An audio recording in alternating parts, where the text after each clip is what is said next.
तुर्की की राजधानी अंकारा में जब नाटो समिट से पहले ही राष्ट्रपति तैयब अर्दवान ने अमेरिकी राष्ट्रपति डोनाल्ड ट्रंप से F-35 लड़ाकू जेट हासिल करने की तैयारी कर ली थी। यहां तक कि ट्रंप ने तुर्की आने से पहले यह तक कह दिया था कि वो अर्दवान को एक बहुत बड़ा गिफ्ट देने जा रहे हैं। लेकिन ट्रंप के इस ऐलान के बाद इजराइल में बहुत बड़ी बेचैनी थी, जिसकी वजह से नेतन्याहू बार बार कह रहे थे कि इजराइल इसे किसी भी हाल में बर्दाश्त नहीं कर सकता, क्योंकि अगर तुर्की को F-35 मिल जाता तो आसमान में IDF की बादशाहत पर फुल स्टॉप लग सकता था।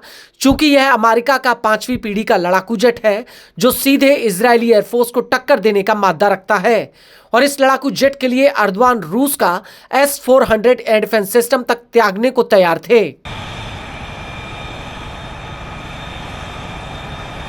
लेकिन अब ऐसा लगता है कि अर्दवान का यह सपना चकनाचूर हो सकता है।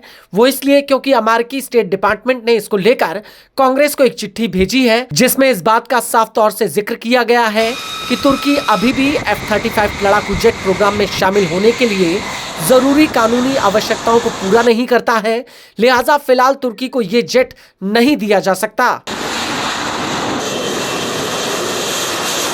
एक इजरायली न्यूज एजेंसी ने स्टेट डिपार्टमेंट के ब्यूरो ऑफ लेजिस्लेटिव अफेयर्स की यह चिट्ठी हासिल की है।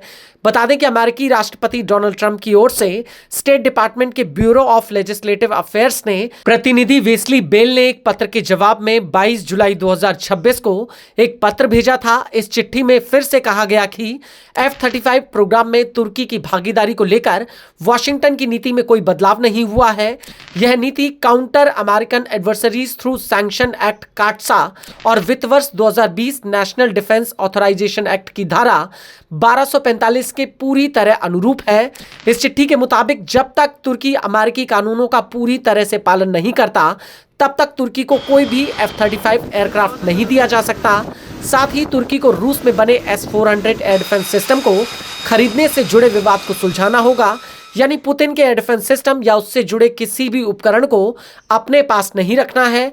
तुर्की को अमेरिका को यह भरोसा दिलाना होगा कि वो रूस का S-400 एयर डिफेंस सिस्टम दोबारा नहीं खरीदेगा और बाकी सभी कानून सर्टिफिकेशन जरूरतों को हर हाल में पूरा करेगा।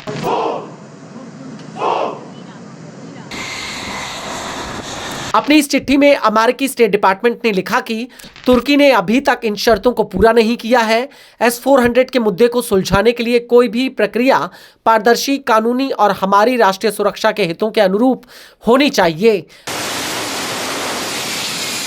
हालांकि अमेरिकी स्टेट डिपार्टमेंट ने तुर्की में अर्दवान और ट्रंप के बीच हुई बातचीत का जिक्र करते हुए स्टेट डिपार्टमेंट ने कहा कि अमेरिका S-400 के मुद्दे को सुलझाने के लिए अंकारा के साथ बातचीत जारी रखेगा और साथ ही नाटो सहयोग को भी और मजबूत करेगा। अमेरिकी स्टेट डिपार्टमेंट का कहना है कि अमेरिका और तुर्की के बीच व्यापक संबंधों को साझा सुरक्षा हितों और संतुलन द्विपक्षीय व्यापार पर आधारित बताया गया है। साथ ही इस बात पर जोर दिया गया कि वॉशिंगटन आपसी हितों के मामले में तुर्की के साथ मिलकर काम करना जारी रखेगा,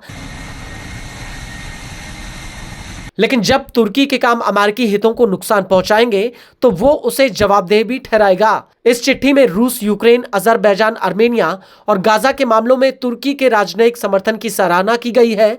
साथ ही अमेरिकी स्टेट डिपार्टमेंट ने तुर्की द्वारा कई अमेरिकी राजनयिक पहलों का समर्थन करने का श्रेय भी दिया है, जिनमें रूस और यूक्रेन, अजरबैजान और आर्मेनिया और गाजा से जुड़े प्रयास, साथ ही ISIS विरोधी और व्यापक क्षेत्रीय आतंकवाद विरोधी अभियान शामिल किए गए हैं।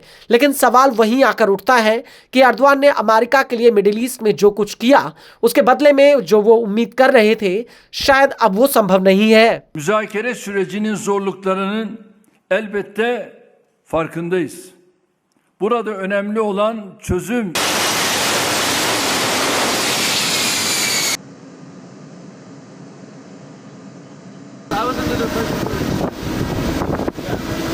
Because what's forming is communism in the country.